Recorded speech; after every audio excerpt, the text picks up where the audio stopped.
حدیث نبوی صلی اللہ علیہ وسلم۔ نبی کریم صلی اللہ علیہ وسلم اکثر یہ دعا مانگتے تھے، یا مقلب القلوب ثبت قلبی علی دینک۔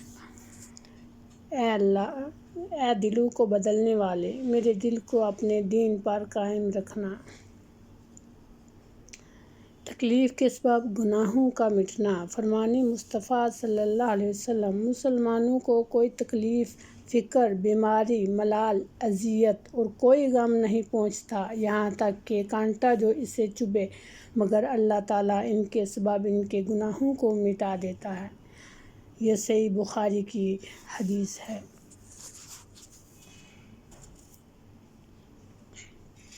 حدیث نبوی صلی اللہ علیہ وسلم ہے، بے شک قیامت کے دن درجہ اور مرتبہ کے لحاظ سے سب سے برا وہ آدمی ہوگا جس کے شر سے بچنے کے لیے لوگ اس سے کنارہ کشی کر لیں گے۔